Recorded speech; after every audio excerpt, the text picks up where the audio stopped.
Legal chaos. Legal chaos. Legal chaos. Legal chaos. Legal Legal chaos. legal Chaos. chaos. It's legal chaos.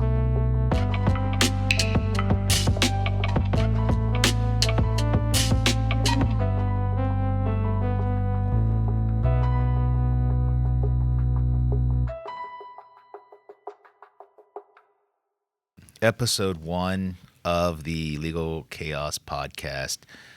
Your host, Nick Gounaris, my esteemed law partner, Tony Abboud on the mic, and the man behind the scene running everything that we do here, Brandon.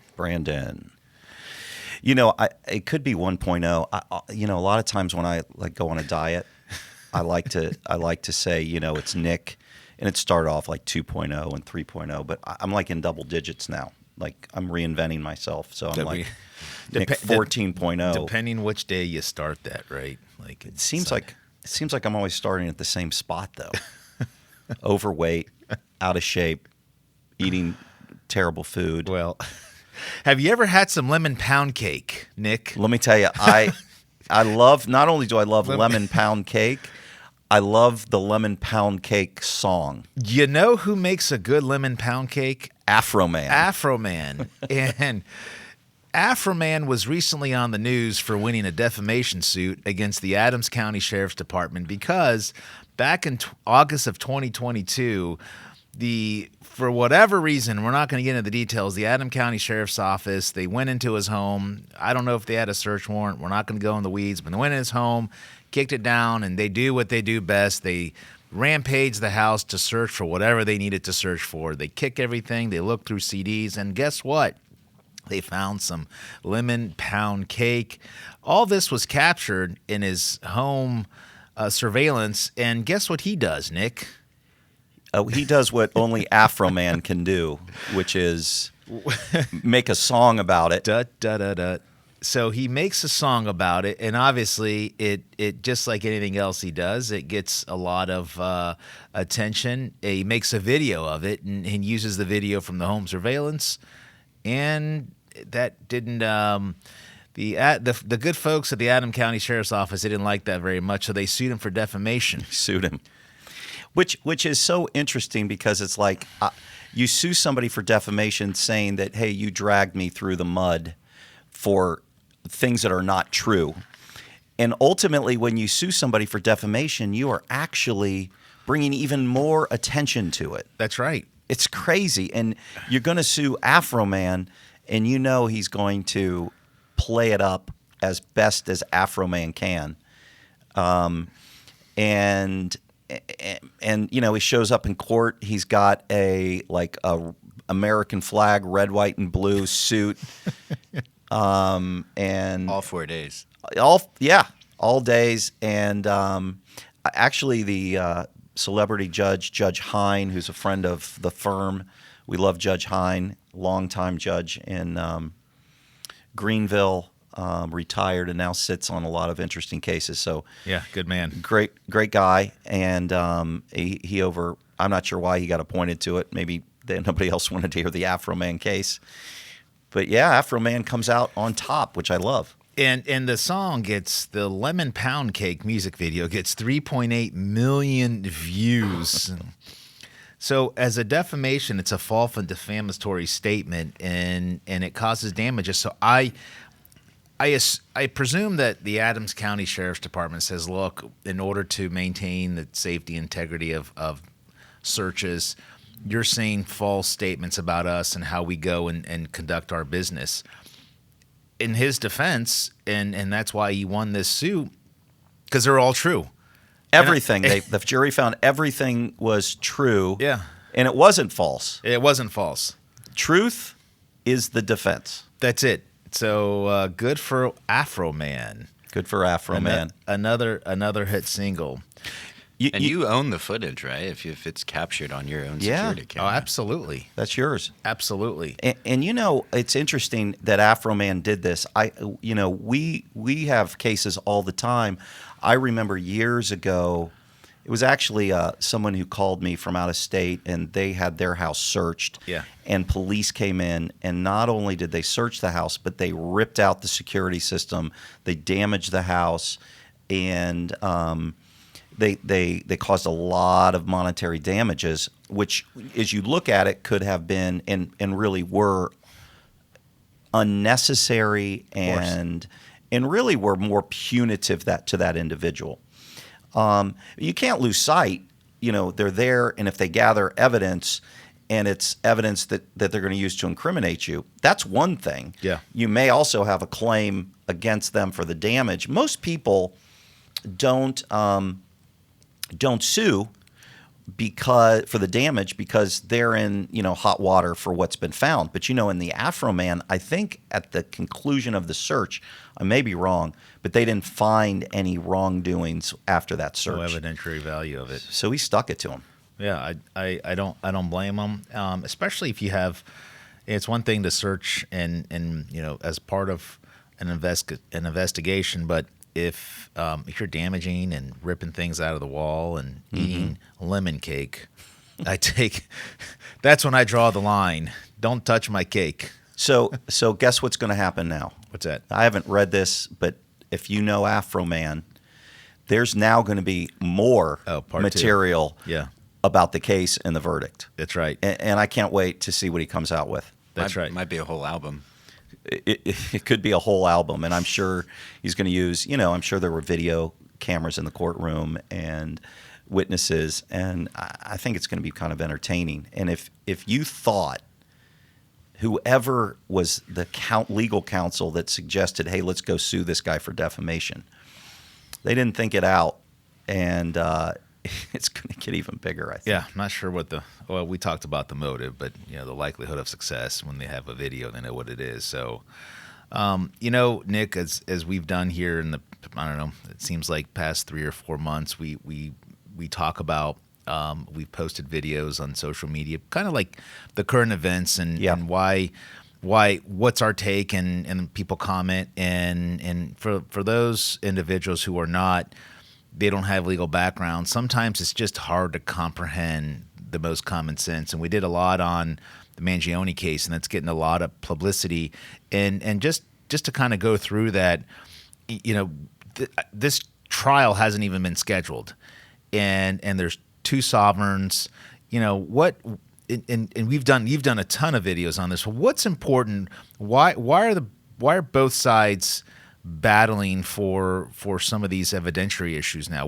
Why is that so important, and why is it taking so long? Right, and whether it's the Mangione case, whether it's clients we have or cases we see, a lot of people think, why does it take so long?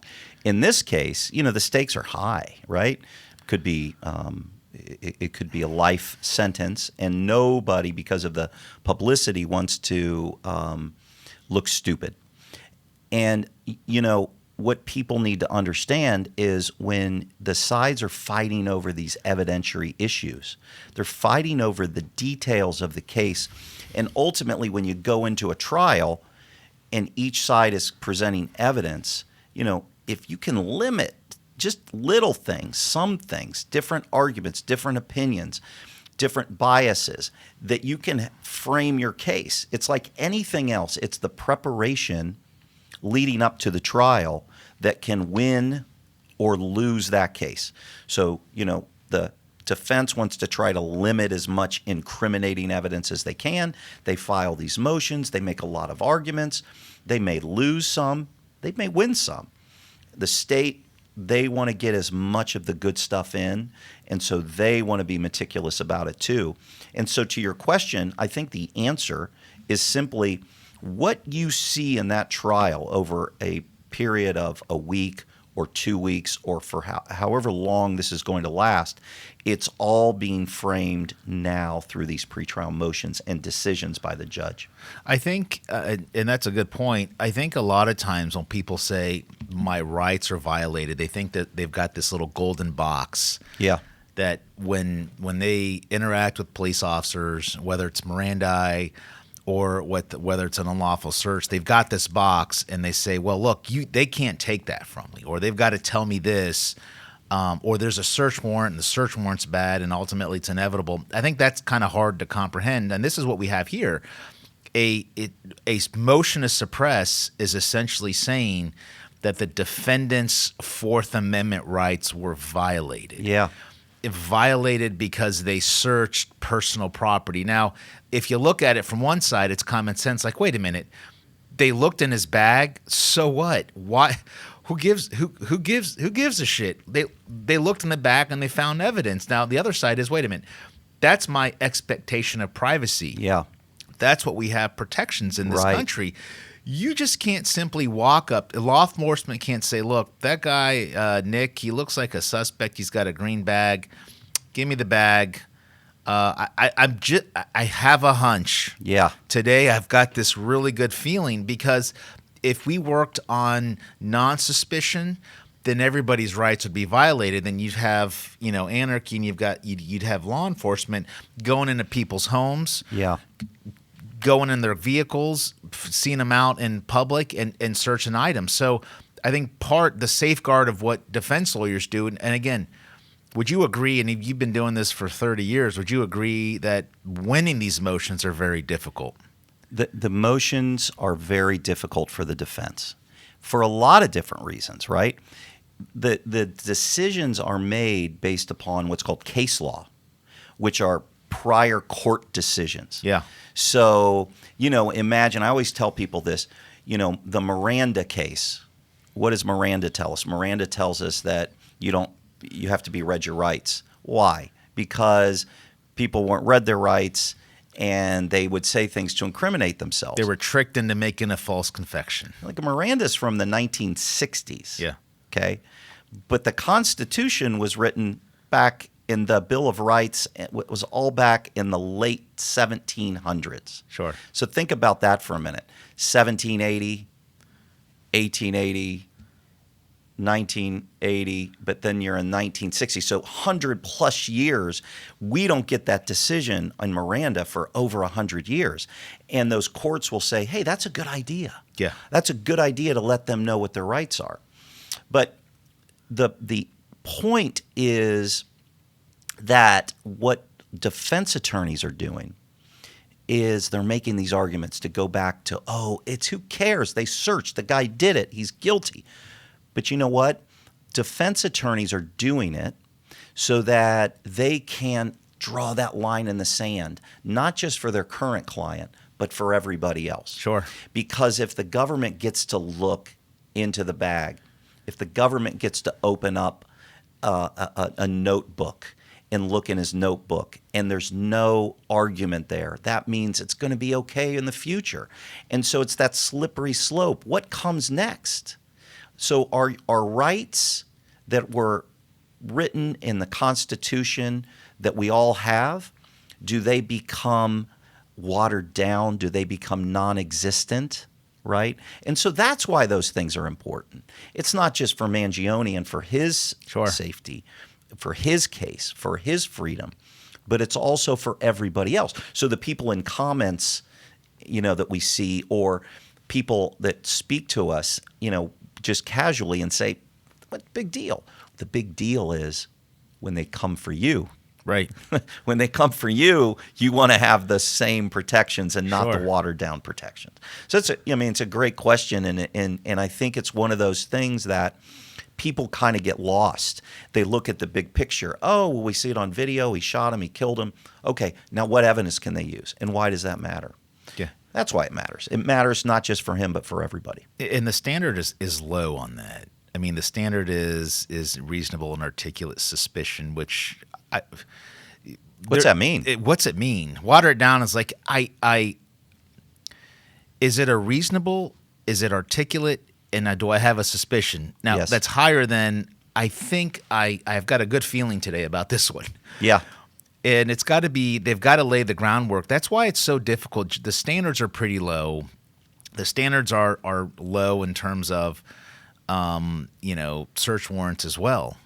And then there's that word of inevitable discovery. Like, okay, yeah, they may have gone into the house. They didn't really have permission and they saw things. But afterwards, they got a search warrant. They didn't use in the search warrant what they saw. Yeah. But they had other reasons to get in the house. So even if the first sweep where they saw the evidence was invalid, it's inevitable because they got so it's almost like you're pounding your head as defense lawyers. But here's the strategy. Now, good defense lawyers would use a lot of these motion to suppress hearings as discovery hearings. Yeah. And it gives the lawyers, and I guarantee that I haven't read the transcripts of the motion to suppress hearing on the Mangione, but their lawyers, I guarantee that they asked a lot of questions that they're trying to set this thing up and get these officers to get locked down on certain testimony that when they go to trial, they know they've locked down that part of what they want to ask and answer, so they can't be inconsistent. So it really gives a defense lawyer an opportunity to question and get testimony locked down early on in a case and be prepared for a trial. So that's the other flip side of things. So why are we doing all these motions?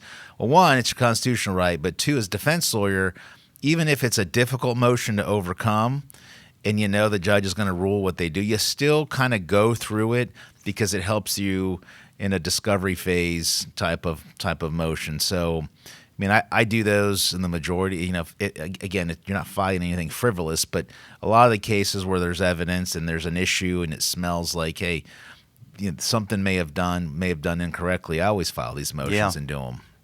Yeah, and the key here is who's making the decisions. Yeah. Who's writing the decisions. And they're judges. Yeah. And so we trust the judges. And we've got great judges. We do. We have fantastic judges. But we also have other judges that, people will say, well, wait a minute. Can I get a different judge? That judge was a prosecutor for 30 years. Yeah. That judge, they like the police too much. They always rule. And I'll tell you, I think I was in a local court with a judge who, and he and I were talking, and we came to the same agreement. He was a lifelong prosecutor. He says, you know what? I am harder on the prosecutors, and I know the police, and I can smell it. And I know this guy, and I agree with him, and I would have no problem trying a case to him instead of a jury because I think we get a fair shot. The problem comes when you have judges who are inexperienced, and a lot of them are political appointees, and my opinion has always been, I don't care what party who's in power, whether it's Democrats or Republicans, appoint whoever you want for dog catcher. Doesn't matter. But if you're going to appoint someone for judge, someone who's going to be making these very important decisions, appoint someone who has the skill, the understanding, the experience to make the right decisions. I'm not saying make all the decisions that I want. I disagree all the time, but at least I know that the people that are making the decisions that are experienced are making them the right way. Yeah. And if you don't have that, that's the problem. And I think we see it. We see it at a state level. We see it on a federal level. We see judges that you go to you watch the Senate confirmation hearings for federal judges. And they'll get somebody out there and they'll say, excuse me, Mr. Abboud, Judge Abboud, you want to be a federal judge? You've been a judge. Have you ever been a judge? No, I've not been a judge. Oh, okay, so you've been a lawyer, right? How many motions to suppress have you had? None. What's a motion in limine? Don't know, but I'll get back with you. Yeah. How many depositions have you taken as a lawyer? 2. How many trials to verdict? None. And these are the people. Yeah. A lot of times they're getting confirmed. Lifelong politicians. And they don't have the experience. Yeah. And yet they're going to make decisions that are in fact impacting all of us. Yeah. And so when you mention appointments, we're talking state and federal. So correct. In Ohio, Governor DeWine, because he's the elected governor, the Republican Party, guess who he is going to appoint? He's going to appoint Republicans. A Republican. Right. So whatever county, whatever jurisdiction, whether it's municipality or whether it's a county court, the Republican Party of that jurisdiction will float 3 names to the governor, and he says, "Hey, which one looks good? Which one's going to make me look good?" That's or not embarrass me. Or not embarrass me. And same thing with the president. Correct. President Trump gets to appoint. Now he's not spending time on it, but he's got committees going. All right, in that jurisdiction, who's our guy? Yep. And then same thing with Supreme Court and whether it's the local court here. So our court here, the second district. I mean, these are appointed, but and not everybody gets appointed, right? Hey, some judges have to run in state court, but a lot of the appointed ones are appointed by the powers to be. Yeah. You know what we want, Tony? This is what we want right here. There you go, Lady Liberty, Lady Justice. Lady Justice. What she's got? She's got the blindfold. Yeah. And she's got the scales of justice. And what we find is they don't have the blindfold. And, hey, by the way, here's how it's going to come. Yeah. And it's more like this. This is the side I want. Sure. That's not the way we do it. That's not the way we should be doing it. And, it's always happened. It's not just happened, it's not like, oh, the good old days, it didn't happen. It happened that way. So back to Mangione. He's going to get the evidentiary process is for in terms of constitutional rights. That's coming to an end. He's going to have a trial, and at the end of the day, it's not innocent. We've done a video on innocent is not a verdict. It's guilty or not guilty, and can the state meet the burden beyond a reasonable doubt? Who knows? I don't know what other evidentiary values. Do they find casings matching with same size caliber of the weapon that was found? And if it's the same, then there's a jury can make that inference. And if it's not the same, then the government's got a problem. Yeah. And when those final decisions are out and it's going to be framed, and then the prosecutor or the U.S. attorney and or defense counsel will know what evidence is coming in. Yeah. They'll know what's not coming in, and then they can frame their case appropriately. And they can, they may look and say, okay, this is going to be a problem for us. Are there scientific things? Can we get an expert to challenge? Those are completely different issues. Those are not the issues that involve one's constitutional rights, but those are what are called evidentiary issues. And if you are bringing in an expert, say on the ballistics on a gun, each side might get experts. That brings up other arguments. Is this really an expert? Is it junk science? Yeah. And so we'll see that wave too. Yeah. We'll see that wave as to how things play itself out. And so there'll be another wave before we get to court, more pretrial motions.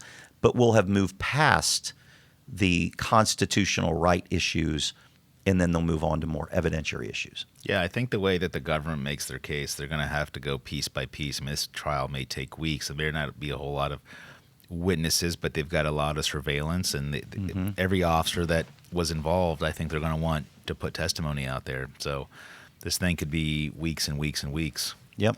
One case that we haven't seen in the news for a while, and I think this was a kind of a hot topic and very odd circumstance. Do you recall the Sanchez case? Mark Sanchez, the former USC quarterback. Was he a Heisman?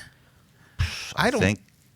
Well, he I was don't know. hyped He up. might have been. He was hyped up after. I think he got drafted by the Jets.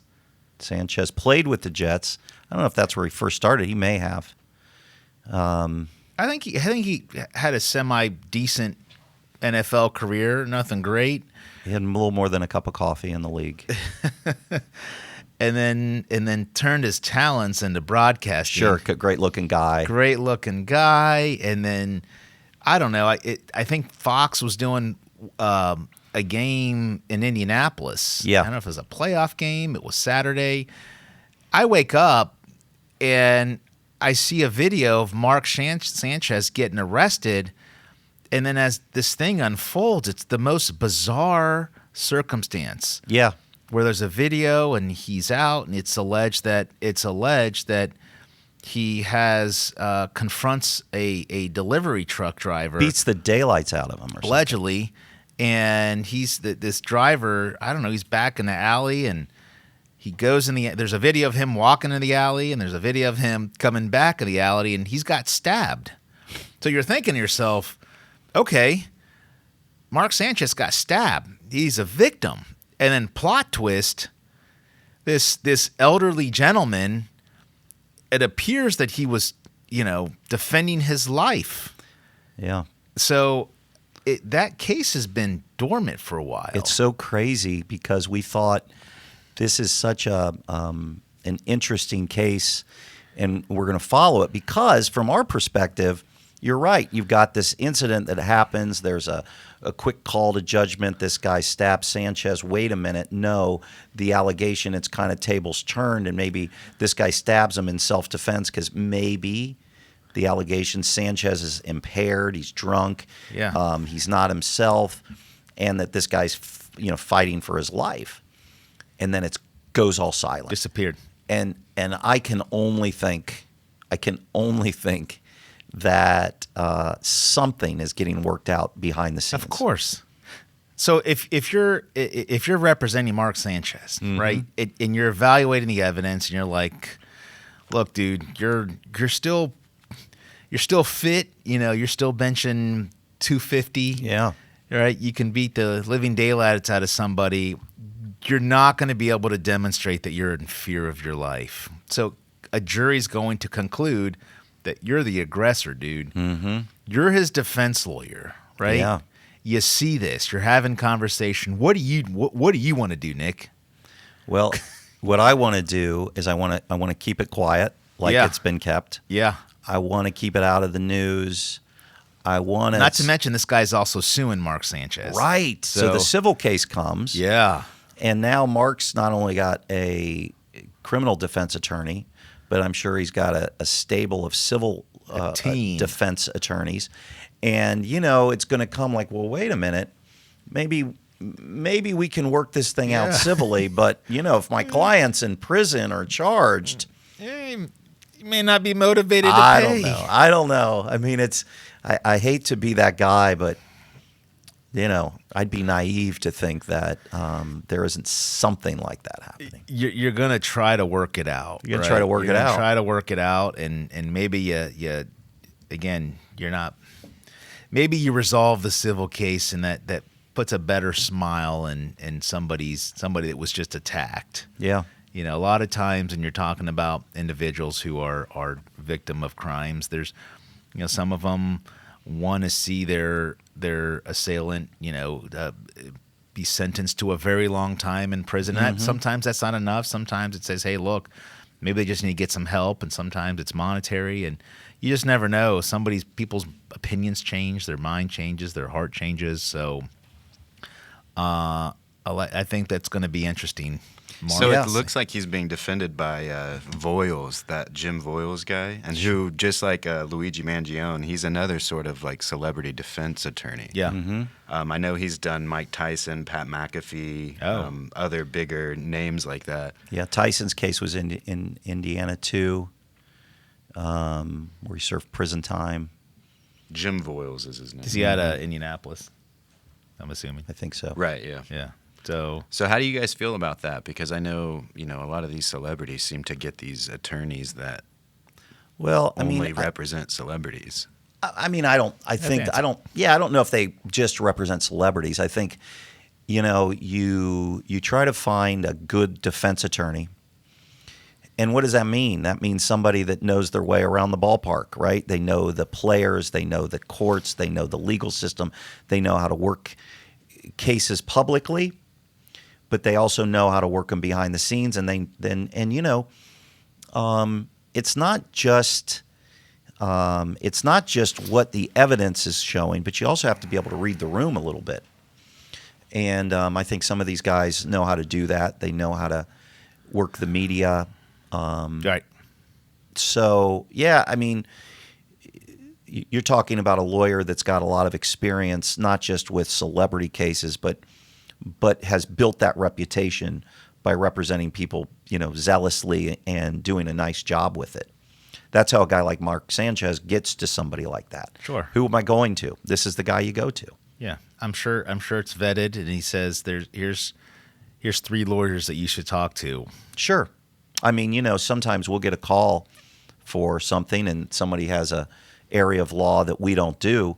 We know who to get involved. Right. This is the guy you need.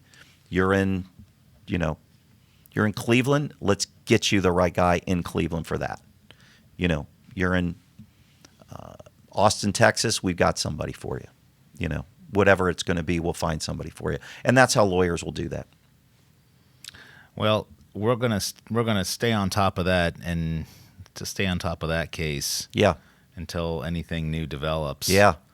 If it develops. If it develops, I will say that, as defense lawyers, you're always working every outlet. You're working, the prosecutor. You're working your client. Sometimes, sometimes there's unreasonable expectations. I think when people say, I'm going to hire a lawyer, and he's hired the most expensive lawyer in America, that doesn't mean his case is going to go away. No.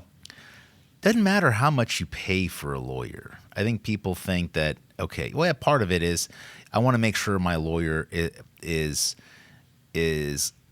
going to spend enough time on my case. And as lawyers, it's a service-based industry, and we get paid by our time, right? Some lawyers more than others, with the exception of public defenders, which are salary based. So, for that matter, whether you go with the most expensive, high price lawyer, that doesn't mean that you're buying yourself a not guilty plea. You're buying yourself a resolution, but you're buying the experience. Sure.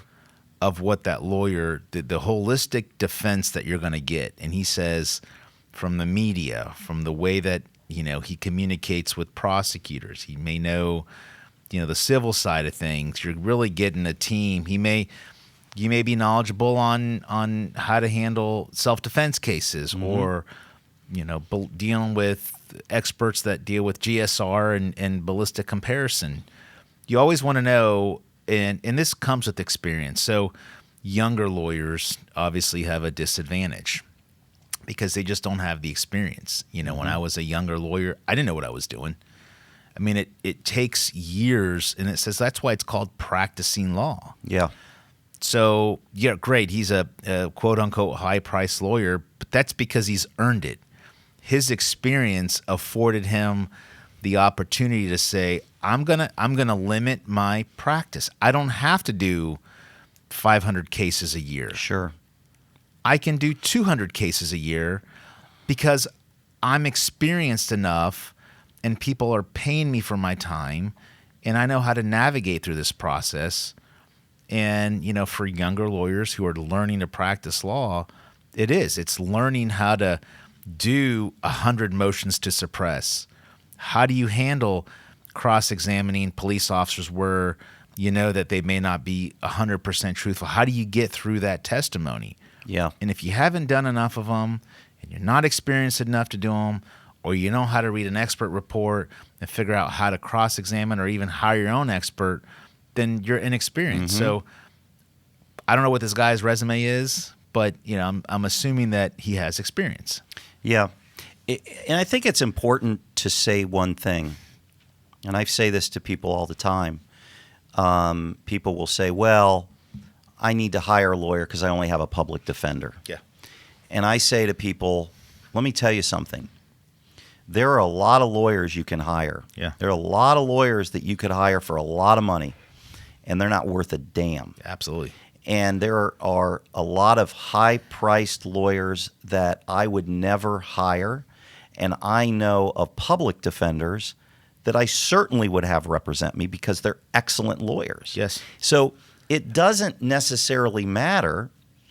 And I've had conversations with people, and I'll say, you got a great lawyer. who you've got is fantastic.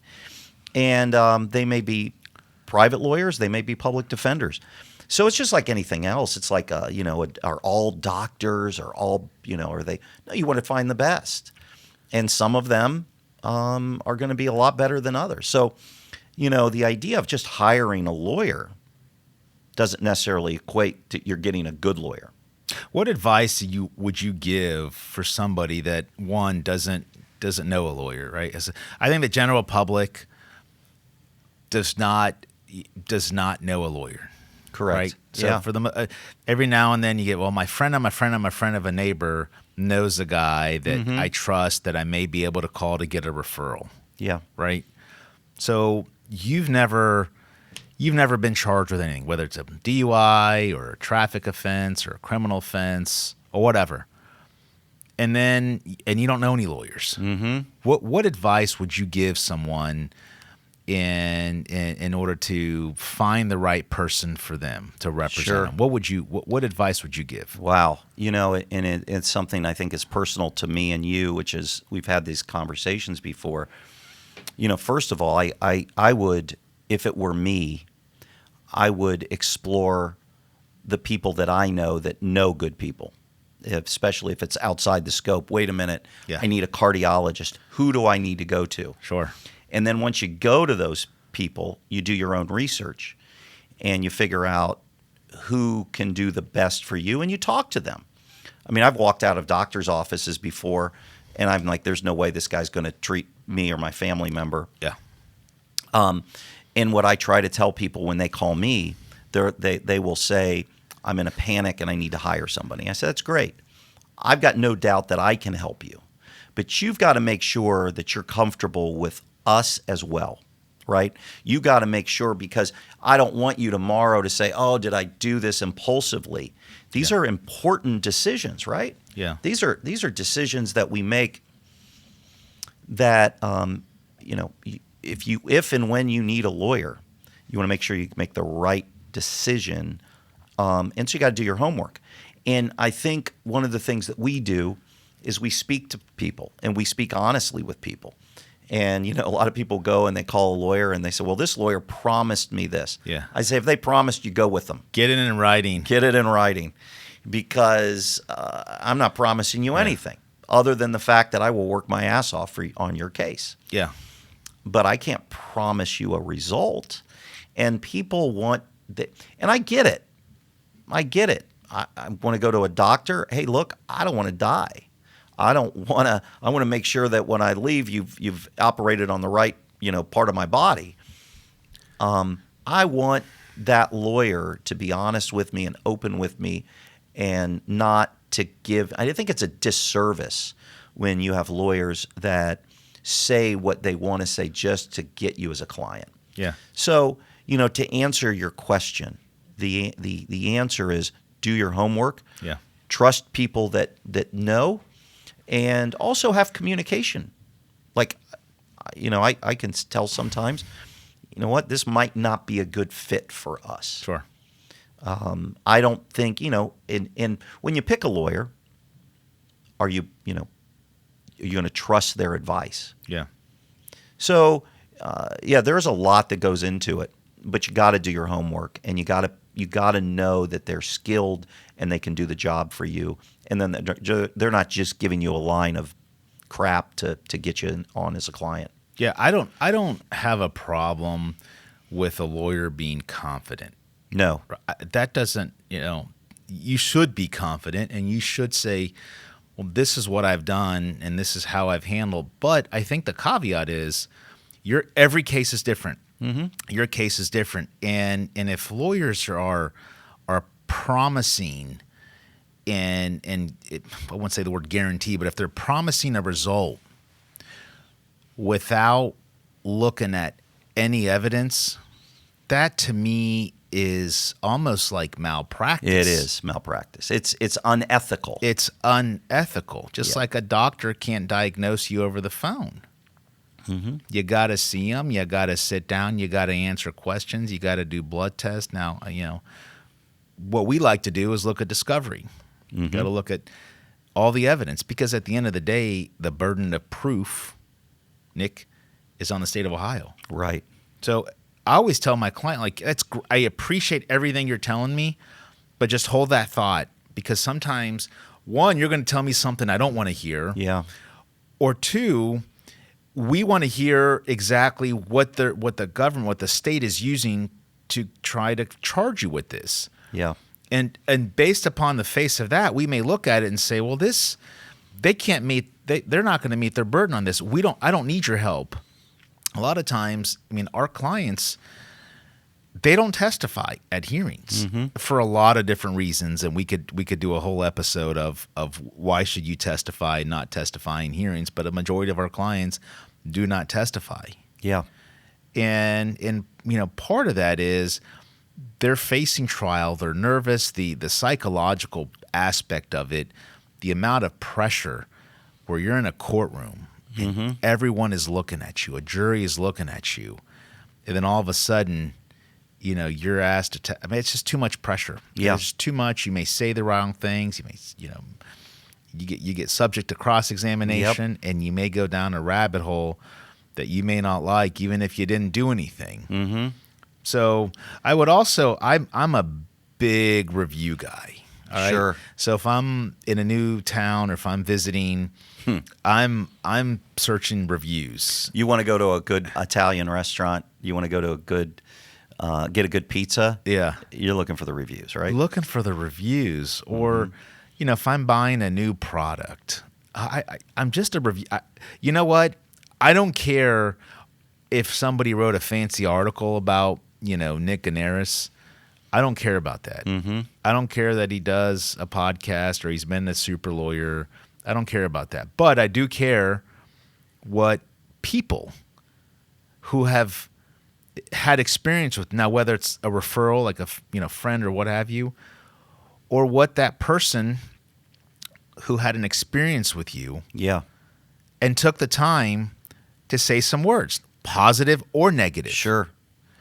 And I want to hear that. So if there's a negative, then I want to ask you about it. Yeah. If there's a positive, I said, hey, I like what people are saying. Is this true? Can I ask you some questions? Right. And I think that's what you should be doing when you're vetting a lawyer. Yeah. And I think what you're talking about, too, is, remember, you're talking about regular people. Number one, you ask this question. You got regular people that have never needed a lawyer before, right? So they don't know what they're looking for. And then you said, Nick, well, what should they look for? And we kind of talked about that. But now you look at the review that people are providing, and someone's got 100, 200, 400 reviews. And in those reviews, you have those people that have now transformed into not know anything about the system to people who have gone through the system. And they say, this lawyer got me a great result. Okay, that's good.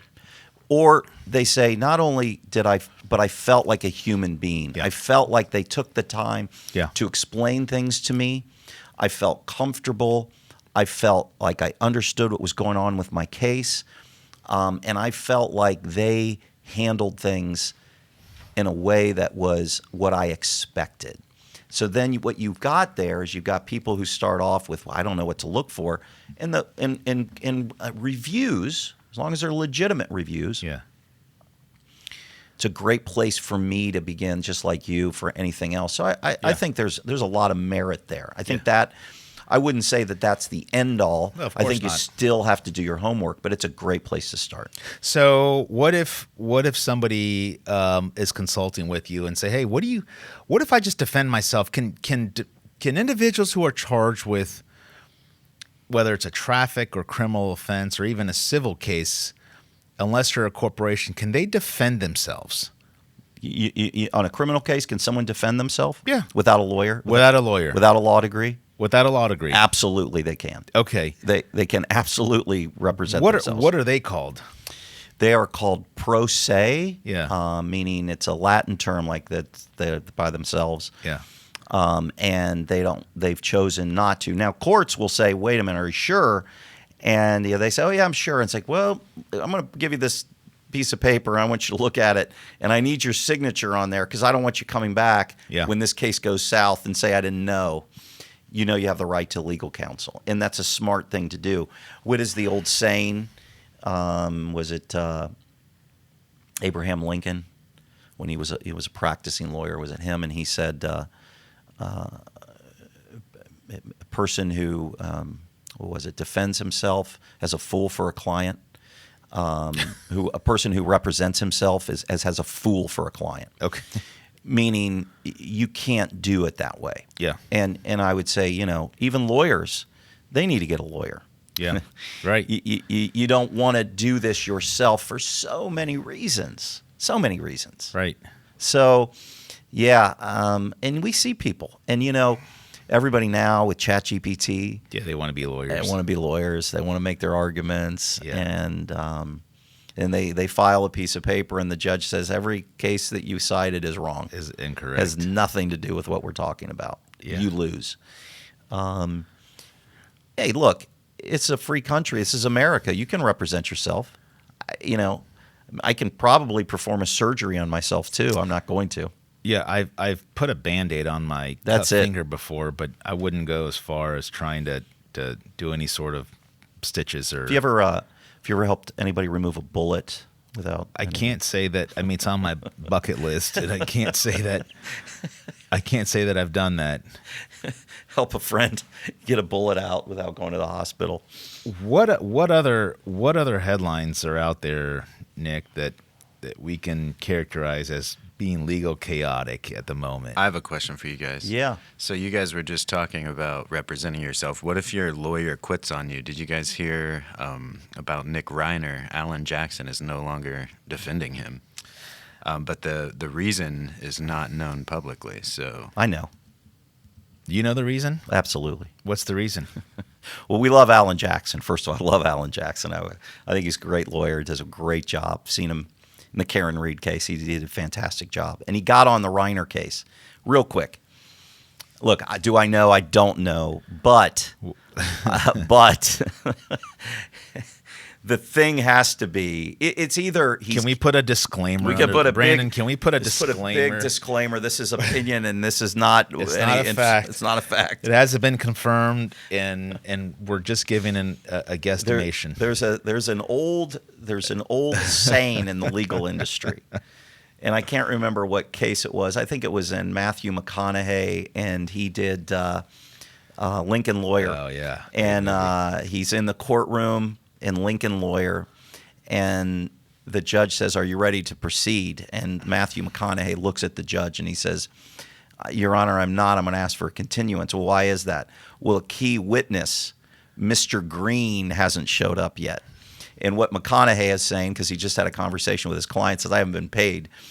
And and so now the judge looks at him, and he gets what McConaughey is saying. He says, "Look, hey judge, I haven't been paid yet, so I'm not ready to go." And so the judge is, continued, and so maybe that's the speculation that Alan Jackson got on the case, and maybe the money didn't show up, or the amount of money that his operation is going to require, because it's not just Alan Jackson; it's everybody. It's his team. It's this big team, and you're talking about that case, the Reiner case, which is, double murder case, potential.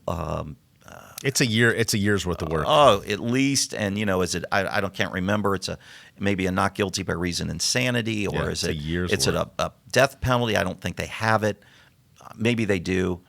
I can't remember, but this is a big case. This is a lot of time. Yeah. And Alan Jackson's not going to do it for free, even if it's a super high profile case.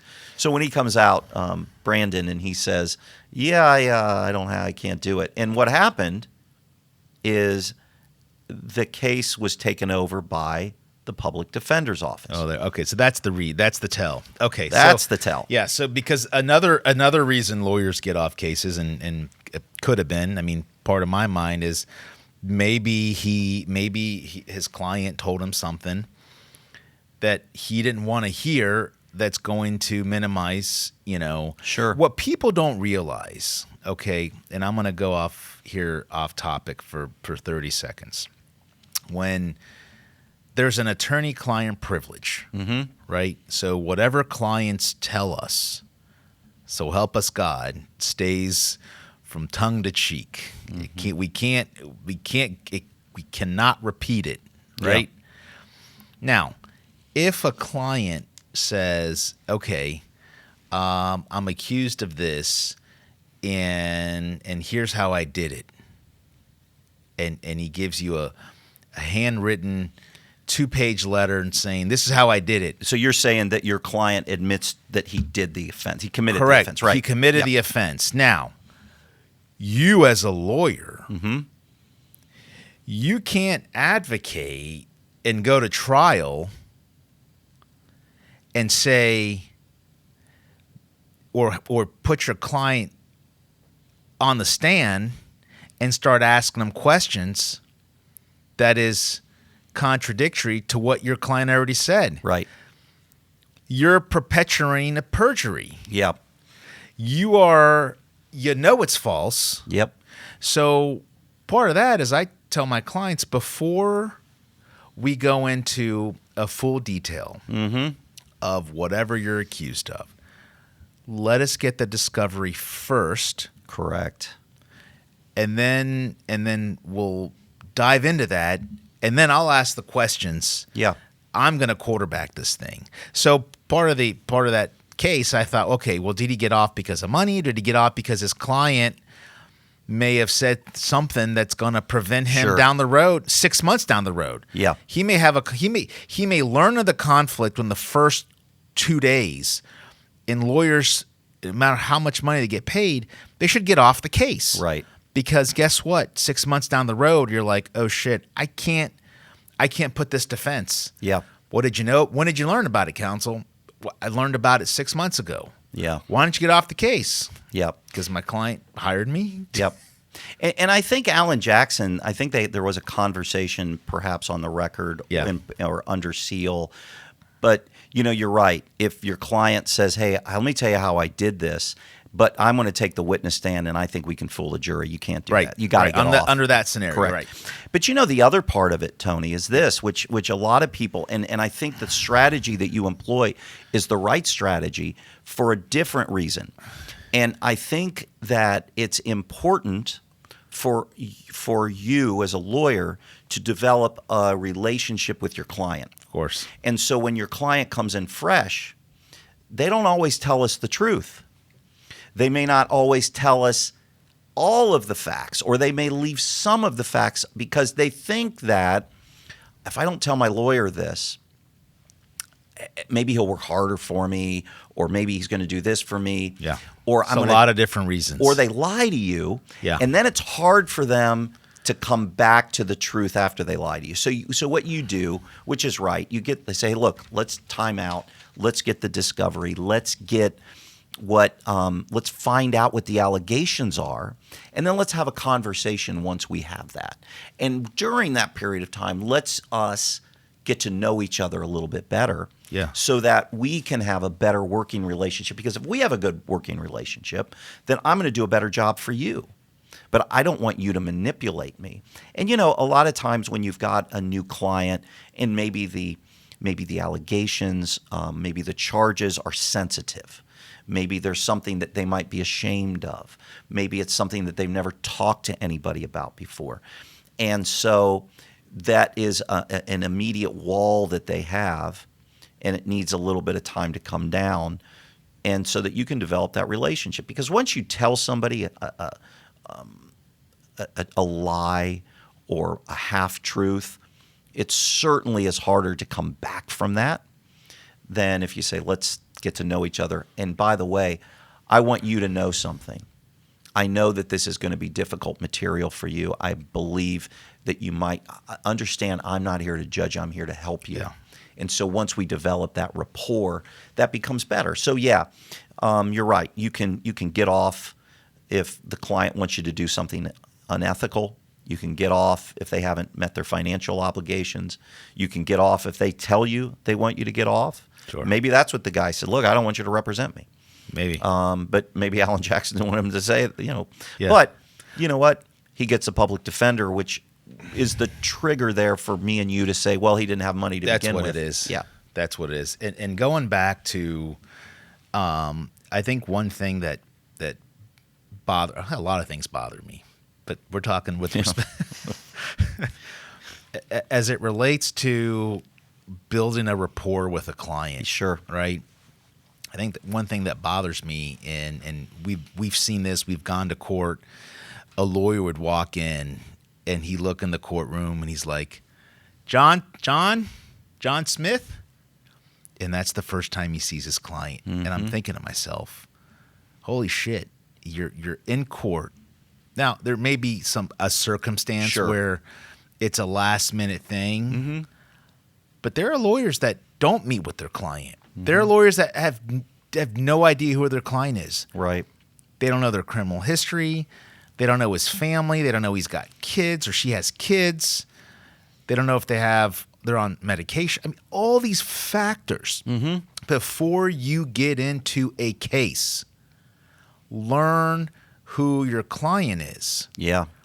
Because that little detail that they tell you may not be the deciding factor that blows their case up or gets that result that you're looking, but it's going to help. Could Sure. help in mitigation. You got to learn, you got to know who your clients are, and you got to build that rapport. And I think that creates a bond. You know, people talk about the attorney-client relationship, Yeah. and it is a relationship. Yeah.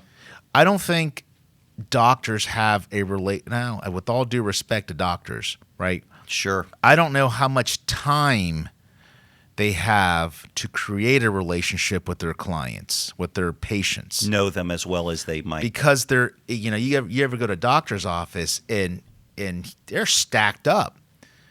I mean, it's like 15 minutes. He's in a room. They're doing their job. They're treating the patient, but that's it. Yeah. And if you want to get a hold of them, you got to schedule.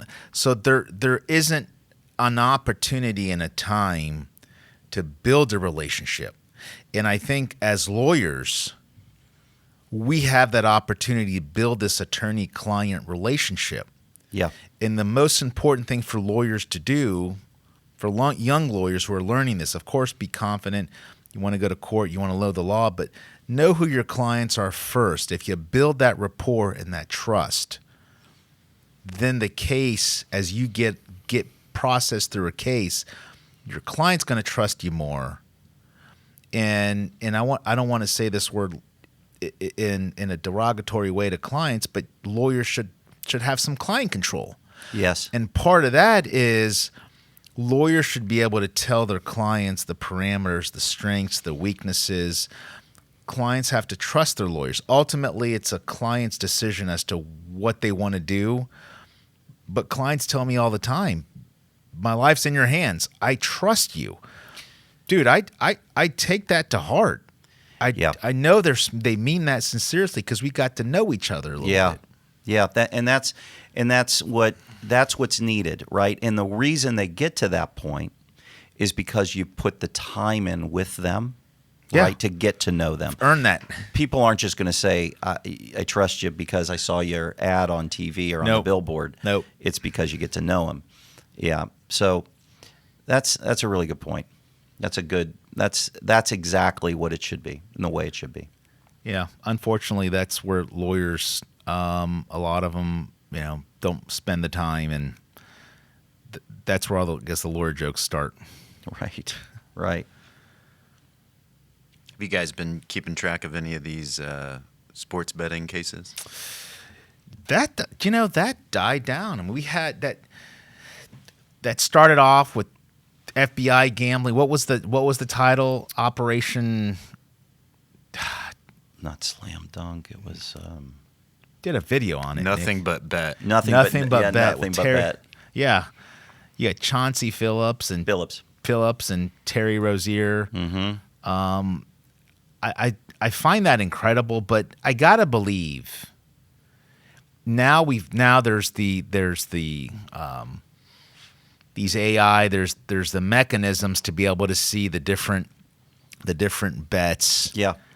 And you're able to kind of red flag a lot of it. But before that, my guess it's been happening from what was that White Sox, the Black Sox. The Black Sox. Chicago Black Sox back in the Cincinnati early Reds. 1900s. Yeah, 1919. What was the name of that movie? 8 Men Out. 8 Men Out, right? Yeah. It was actually on TV the other day. Great movie. Great movie, but that's been happening for years. Yeah, And but not anymore. well, especially now because it's just red flagged. They will catch you. They will know within minutes. You're right. And From the AI, from all of the metrics, they know within minutes. Those agencies, they know it. it's almost like insider betting, right? It's insider trading. Insider trading. It- well, there you go. It is Insider ins- betting. It is insider betting. It's But insider if wait a minute. I'm at the blackjack table and I'm betting $10 a hand, $10 a hand, $10 a hand, $100 a hand, $10 a hand, $100 a He hand. knows something. He knows something. He's counting cards. The fix is in. Yeah, they know.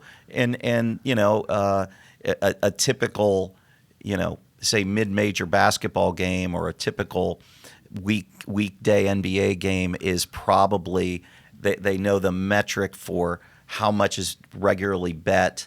They might say, hey, there's a little bit more media on this, probably more action today. But then when you see just a regular game and it's like 2 or 3 or 4x what that was expected, they know something's up and they're going to dig in. Who's betting? Yeah. Where's it coming from? What's the IP address? Let's go get them. Yeah. After that, Cooked. They're cooked. After that came to fruition, then I start seeing other investigations like Division II schools. Like it's just happening. College. It's really simple. I mean, you get these guys that are part of these gambling associations go up to a kid that maybe a Division I player, maybe a 3-star player, maybe get some playing time that he knows he's not going to be a professional player. But again, this whether it's professional or not is irrelevant. But say, hey, look, we're going to pay you $25,000 every month, and here's what you got to do. Yeah. And, It's tempting. And I've seen a these little kids. bit, Brandon. I've seen a little bit about that, and ultimately, when you're in a federal court system, there's always going to be some initial media coverage of it, and then it kind of dies down. The federal system takes a little bit more time, and you're going to probably see, pleas coming out of that. You'll see some change of pleas to guilty and more cooperators and things like that. I would expect. Well, and it seems like the apps themselves are taking it very seriously because I also read recently that Arizona, there's a state case coming against the app Kalshi, which is not specifically sports betting, but it is betting of all kinds. It's Sure. like trend futures Well, betting. right. Like what was it? What was it? Something. There was. I don't know if it was that. If it was that app, but it was. Are we going to be bombing somebody? Right. That app, yeah, Yeah. Kalshi. It was that the one. Oh, Believe it. goodness. If not, Yeah. they've had that on. Yeah, Kalshi. and so it's hey, the percentage of us going to war, bombing somebody on, what is it today? Oh, it's Oh, that is 8%. Well, I'm so gonna. dangerous. I know, because you got people with knowledge and they see an opportunity. Hey, I know we're going to be doing this today, or, and they're putting money down. And again, whether they prosecute anybody or not is remains to be seen. But yeah, everybody that saw that, Brandon, they know that stinks. It stinks. But who knows if they'll be charged. But yeah, it seems like the apps themselves are really putting up those safeguards just so they're not charged with anything. I don't just nobody is absolved from being sued, right? Like it doesn't matter how big you are, or how small you are, or try to put exclusions. If somebody feels that they've been harmed, right, and they've got psychological or physical harm from using a product or a substance or relied upon, Sure. and that's what our laws protect from. It's like the Morgan & Morgan case that's happening right now, or cases For the social media stuff. yeah, Right. Yep. They're gathering plaintiffs for that. Yeah, and now it seems like they're even going after video games and all kinds of stuff. It's a little bit of an overreach, in my opinion, but who knows? Everything in history. I mean, as we evolve in our society, there's always going to be something that is a trend that is the addicting part of what society leads to, and there's always something. Well, which is interesting because the difference in what we do is people get charged for their own responsibility, right? Yeah. Take responsibility for yourself. I was too drunk. I didn't, I didn't know what I was doing. Well, it was voluntary. You did it yourself. But on the civil side of things, it's like, hey, did you guys know that the reason that you become lazy and not working and not doing well is because you're looking at TikTok too much, so let's sue them. And it's like, forget for a moment your own but your own personal responsibility for your own actions, right? Well, you couldn't help yourself. You just became addicted to it. Now, I get it. I do. But I liked it. I liked it. I liked it a lot. I liked it, and I'm going to keep doing it. And I'm going to keep on doing it, even if we settle. Mm-hmm. Even if we settle, does that mean the individuals who were impacted by it, are they going to sign? Let's say hypothetically it gets settled. Yeah. Are they going to sign an agreement saying I'll never get on social media again? Zero chance of that happening. Exactly. The next day they're going to be posting about it. Yeah. That's the irony about the whole thing. Yeah. No, I think that's I'm a lawyer and I'm saying that's ridiculous. I'm going on a record and saying that's absolutely ridiculous. Well, because ultimately, my kids get in that class action and they get $5, $18.32 each, and the lawyers' fees are going to be hundreds of millions of dollars. So, yeah, that's how it is. So we got in the wrong business. I think we got in the wrong business. I think these lawyers they got enough money to buy private jets, but with these class actions, and I've received, whether it's class action for an overcharge for credit card fees, or AT&T's, shared your private information, and they send you this thing like you're entitled to a settlement. I don't even mess with them. And I remember, I think that I did one with the credit. It was years ago, and we finally get a check. It was like $200. And I'm like, okay, what a sucker. What a sucker. Yeah. But the settlement, you read the settlement on the news, and it's like $400 million or $500. I'm like, who's getting? What's the lawyers? The lawyers are getting it. It's the jackals. Yeah. Yeah. Gmail has one of those right now, but I looked it up, and I think it's the average payout's like $5 to $8 or something like that. Right. It's like, how long is it going to take you to fill that stuff out? Right. To get your $4.50. But Google is paying. Or they'll give you a coupon for something. Yeah, I think I'm going to stay away for any offers to join a class action shoot unless I'm guaranteed to get some six-figure settlement. I'll take the $5 hit. Let me know. Let me know when that happens. Have you guys ever been part of any class action suit? Yes, of course. A part of, like, as a lawyer, as a litigant, or as working. Yeah. I have. We had a client who came to us. This was, all we do now is criminal defense, but I've been doing this for 30 years. So at one point in time, I did some civil work, and we had a client who had an issue with Bausch and Lomb. Oh yeah. And they had the Bausch and Lomb the cleaner that you put your contact lenses in. It was the solution. The solution, and we ended up filing a lawsuit and joining the class action. Yeah. And ultimately, Brandon, what happened is the defense lawyers, what they like to do in a lot of those cases, they take the real good ones and they settle those out first. And so the ones that are left are the ones that are a little bit shakier, so that the bigger settlement that comes from to pay out the class is not as expensive for them. It's not as big once they've taken some of the meatier cases out. Yeah, but you know, it's like anything else. Here's the thing on the cases that the cases that could bring that kind of money, you don't want to be a plaintiff in those cases. That means you've probably suffered some real serious harm.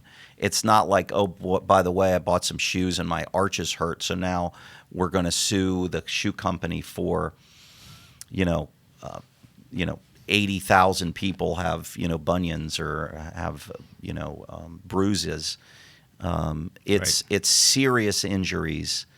And you don't want to have a serious injury to be in a big time class action because that means you've suffered. Yeah, that means for the rest of your life, and you got a catastrophic injury. Yep, it's awful. Yep. I mean, there's no such thing as a happy settlement on those cases. No, you get compensated, but then what? Right, lifelong injury. And then as you get older, you get arthritis and degenerative disc disease and all sorts of issues. And my friend, that ain't worth it to me. No, not at all.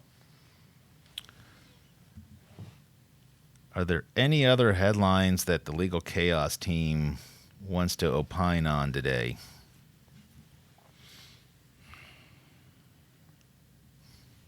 Brandon, you got anything else? I'm all tapped out over here, at least all of my notes. We talked about all this. Well, we could circle back around to Luigi just because I think his defense team, is another sort of celebrity defense team, but she's now represented Diddy. She's represented Harvey Weinstein, currently is representing Harvey Weinstein. She served as legal counsel for the show Law and Order. Mm-hmm. So she has quite the reputation. I was wondering if you guys had heard about her or if you guys had any feelings about how she's been representing him. No idea. Representing Luigi. What's her name? Karen Agnifilio. Oh, yeah. Yeah, I mean, I've seen her. I didn't know she was involved with all the other ones. I thought you were maybe talking about a different case. But, yeah, I've seen what she's done in that case, and I've seen the arguments that she's made. And, look, they're putting up that legal team is putting up a great fight.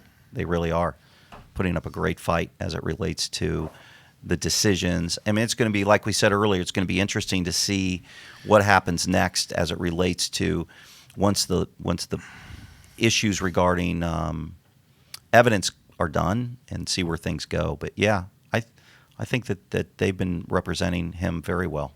Yeah, and you never know. I mean, some lawyers just don't want to handle cases that are in the media.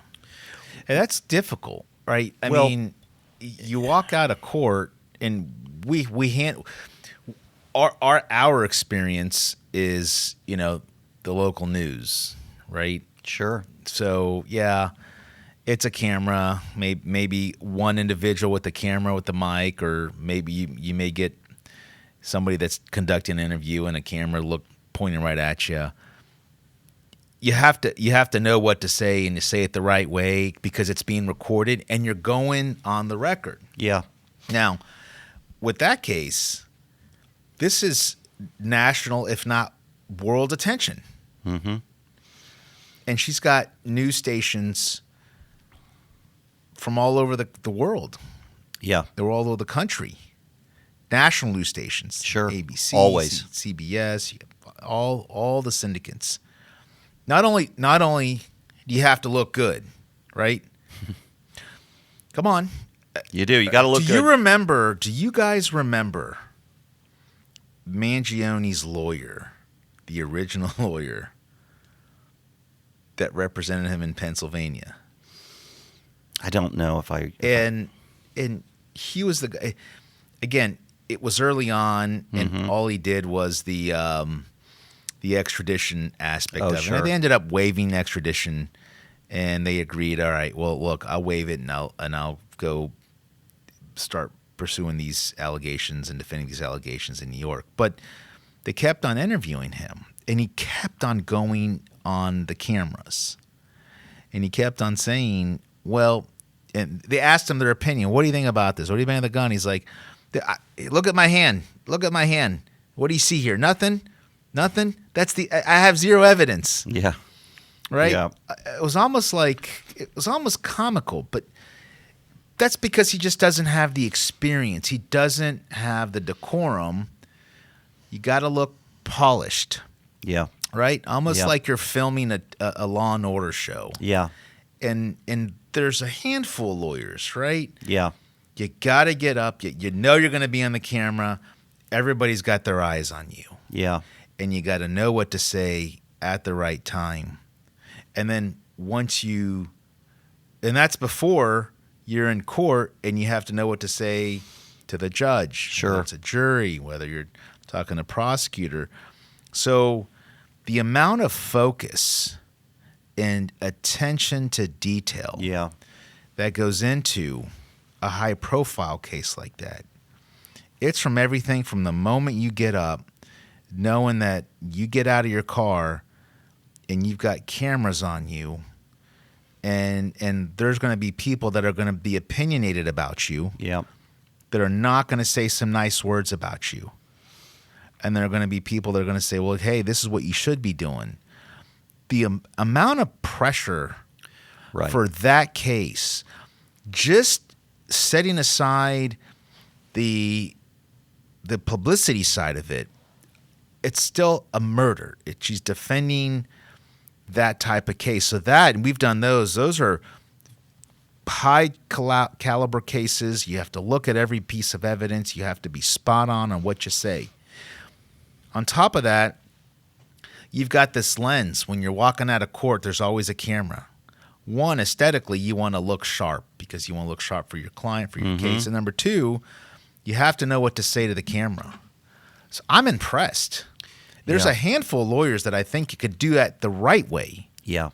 And I think when we see celebrity, quote unquote, high profile cases and it's the same lawyer, because there's probably a handful that says, I've done one, I've done two, here's my resume, look at my video, here's how I present myself, and I'm representing you. Yeah. So to a client, if a client's paying, I don't know, $500,000 for the legal defense, do I want to see a lawyer going, here's the evidence? Yeah. I want to see somebody that's sharp, that's representing me, that's constantly advocating for me in the court of public opinion Yeah.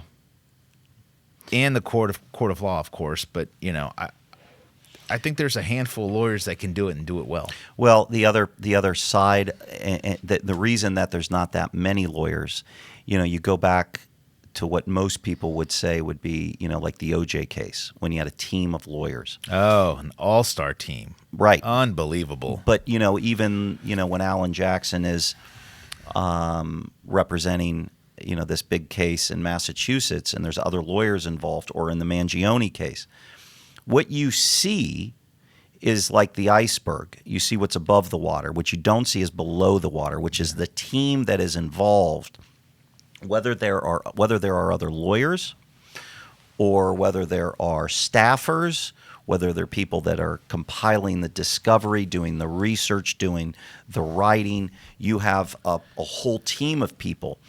And Brandon, you say, well, what do you think about her? Or what do you think about that team?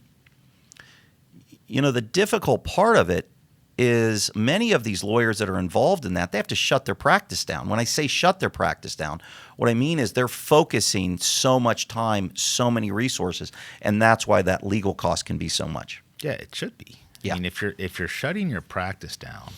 And I'm not saying they're shutting their practice down. I get that. I'm No, just no, saying no, that no. majority of defense attorneys are going to say, hey, by the way, on Monday I've got to be in this court, and Tuesday I've got these two courts to go to, and you may be handling 5, 6, 8 clients in a week. Yeah. If you are focused in on that main case, you're probably working on some cases, but you're not going to all of the pre-trials, and you've got other people that are running around doing that, which is also a cost. Well, and especially when this case goes to trial, whether it's a 2 or 3 week trial. Or longer, a month. I don't think people realize the amount of time, energy that goes in. I mean, there's no daydreaming. I mean, you can't. There can't be a moment where you're not focused or laser focused. Mm-hmm. And if a trial is 3 or 4 weeks long, you're preparing. If it starts on Monday, you're preparing all weekend, right? Yeah. This trial starts at 8:30 in the morning. The judges will take it till 5 p.m. Give everybody a break to go home, get some dinner. Then you're back at 8:30, right? And you don't have the time to go and deal with 3 consultations or deal with other clients because you want to go back at the end of that first day and go, what the hell just happened? All right, let's round table this. Do you remember what he said? What's our counter? Are we going to ready for that? Do we have to recall that witness? And if you're doing that for 3 weeks, you're essentially shutting down a practice. Yeah. And there's not a whole lot of lawyers that are equipped to handle that. Sure. One of our good friends here at the law firm is attorney Howard Price from Beverly Hills, and Howard and I have worked on cases together. And Howard was involved in a case he told me about. It was in his office is in Los Angeles, and the case is in Washington D.C. And he would spend all week in trial, spend the weekend in D.C., start the next week of the trial. And then the judge would break on a Thursday. He would take the red eye home. And one Friday every other week, he would handle cases in Los Angeles. And the courts there worked with him. He didn't have the big legal team. Yeah. He did that for 6 months. Yeah. And so he's trying to keep his practice alive and represent his client zealously and, across the country. That's tough work. I remember you and I had a case in southern jurisdiction of Texas. Didn't we go to – our case was out of San Antonio, and I think we ended up staying in Austin. in Austin, which is a wonderful town, by the way. Franklin's Shout out Franklin's Barbecue. Yeah. But essentially, I mean, that was a 3 or 4 day trip. You're focused on it. You're traveling. I mean, I can't imagine doing that for weeks. Months. 6 months was the trial. 6 months. I think we went down there for 4 days for a hearing. I'm like, man, I got to travel back. I'm exhausted. Yeah. I can't do this. Yeah, I know. Yeah, it's a lot. So was Alan where's he practice out of? I'm not sure. I'm not sure where he is out of. Because I don't think he's out of California, is he? He might be. I don't know. Well, didn't he do you know Brandon? Didn't he do the retrial? Yeah, he did too. Well, wasn't that in like Massachusetts? Yeah, it was in Boston, outside of Boston. So I mean, he's going nationally. Oh yeah. Of course. What do you got? Where's his office? They pulled up Alan Jackson, the country singer. I do remember old AJ. It says he is based in Los Angeles. Mhm. Oh, there you Partner at Worksman, Jackson, and Quinn. Yep. Los Angeles County. So one headline here that we have here in our notes, Brandon, and I don't know much about this, but I just think it's interesting because this happens more often than we think, and at least it happened in the 90s when I went to theme parks, is a Universal Orlando being sued by twin brothers, each filing separate suits for alleged injuries sustained during malfunction on their Harry Potter ride. Yeah, that's Universal Studio. Apparently they were shaken, and there was a malfunction. Like, it wasn't the standard ride. There was a malfunction. I did not read too deep into that, but it seemed like that. I thought it was interesting that it was the only 2 people, and they were twins who were suing them. And I think you're right. I think when 2 people versus a mass exodus of people. Do you guys recall, Nick? Do you remember this? There's the theme park Kings Island. I think it may have changed. I think it's like a Six Flags now, but they had. It's still Kings Island. It's still Kings Island. Mm-hmm. Okay, I think Six They Flags. did change owner though. It's Yeah, no the longer ownership's Paramount. changed. So they had a ride there called the Beast, which I remember in the 90s. Still going there. The Beast is still there. The Beast is still there. I love it. But have you ever been on a ride called the Son of Beast? Yeah. And it's gone now. That it's one is gone. raised. Mm-hmm. Do you know why? I think people fell off of it. I think No, they didn't fall off. You know, wooden roller coasters, right? yeah. They're Did someone get decapitated? Is that it? No? they shake so much. Yeah. That people were coming off of that ride with concussions and Yes. and disc issues. I had them. So what was interesting about this lawsuit by twin brothers about this alleged sustained injuries and malfunction is that there's two people versus an exodus of. I mean, I remember the Son of Beast. We're talking hundreds of people that were being injured on this regularly, right? And it was all over the news too. Yeah. So. Yeah, I don't know. I'm interested in learning a little bit more about that. Is this just two guys that are just upset at the lack of enthusiasm with the Harry Potter ride, or were they really shaken up by it? Or they're just trying to get some money. Well, Right, that's what I was thinking because it's twin brothers. So I was thinking maybe they were like, coming up with some sort of story that together, Yeah. some conspiracy stuff. what do you guys? Was there What is there that? was there any follow up? Oh, I think there was. I remember doing a video on this where you got the Ohio State professor using his MMA moves to push down a Reporter or something. A reporter, I think a Mhm. student. And ultimately at that point when we commented on there, we didn't know whether he was going to be charged. And Yeah. I think a few weeks later I did see that, He get charged with assault. Get charged with assault. And I think, in fact, the clip that I saw showed the young man in court asking for a protection order.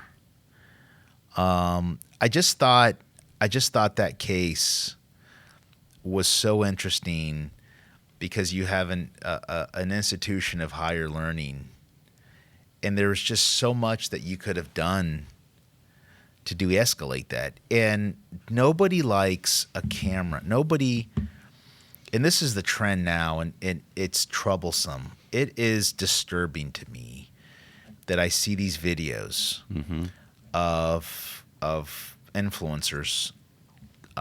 And there's one in particular that's very disturbing. There's an influencer, I don't recall what his name is, but he'll go around to very dangerous neighborhoods and he'll say something like, are you trying to get clipped or something? And Oh, yeah. Right. so Saying things to saying people. things to instigate, and it's like in that neighborhood clip. That means are you trying to? And then he'll get out like razor clips, like, no, man, I'm trying to give you a haircut.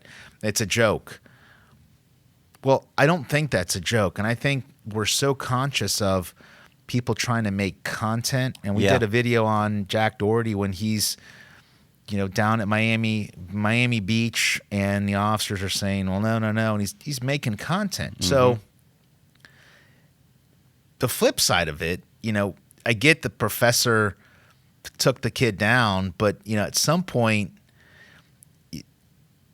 society's going to have to, either understand that that's what we're going to do, or there's got to be laws, privacy, and there isn't. I mean, There obviously, isn't. right of privacy, you can be on the sidewalk, you can record, but I think we're going to see this more. I think people are going to say, I've had enough. You've taken me over the edge. Stop filming me. Yep. And how uncomfortable is that? And how have we not seen more of that? How have you not seen more? So this, and again, Well, that was the situation with the clavicular as well, right? Yes. He was being filmed and he ended up, I don't know the full story, but he sort of ran over somebody. Right.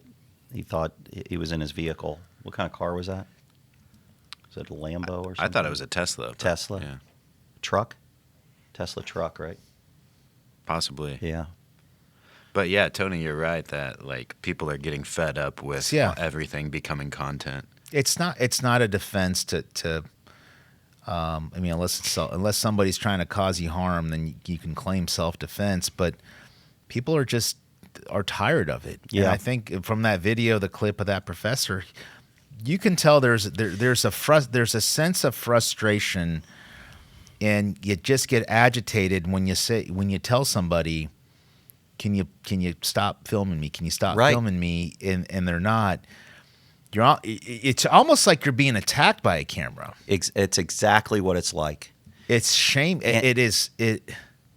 Are you trying? And it's almost as if I'm trying to get a response from you. Right.